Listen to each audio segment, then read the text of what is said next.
хүчээр ариулна. Тэрний дараагаар хор цуглан даавал далайн гаралтай ер нь байгалийн гаралтай даавал бэсэлэг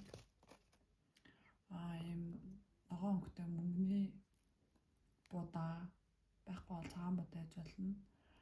Мөнгөний будаа хийхдээ жороод болно юу байдаг. Дагаад хийгээд мөнгөний будаа бас хийж болно. Курица синамон нэг нутаг хэлбэрээр нь хийж болно. Гэхдээ үнэхээр байвал ийм бүхэл хэлбэрийг нь хуглаад жижигхан болгоод ингэж тавьж агаад хийж болно.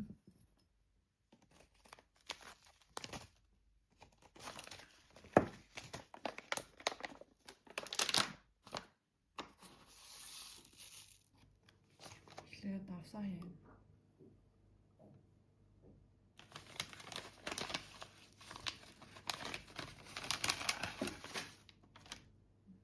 Дараа нь бэзэлээ хийн.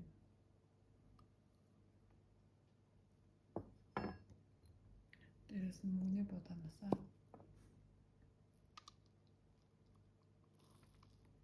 хийгээд өгнө.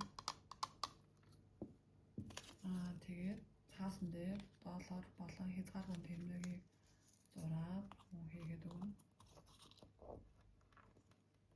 Тэгээд синамон хийн.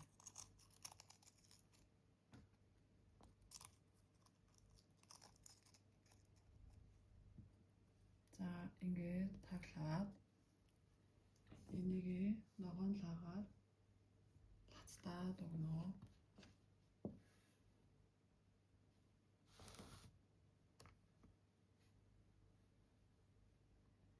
За тэгээд энэ бортгоо өөрийнхөө бие дойр байдаг ерөөхдөө өөртөө цүнхэндээ ч юм уу машиндаа тий өөрөө байн байдаг хамт хажууданд хамт байж байдаг зүйлийнхаа аваа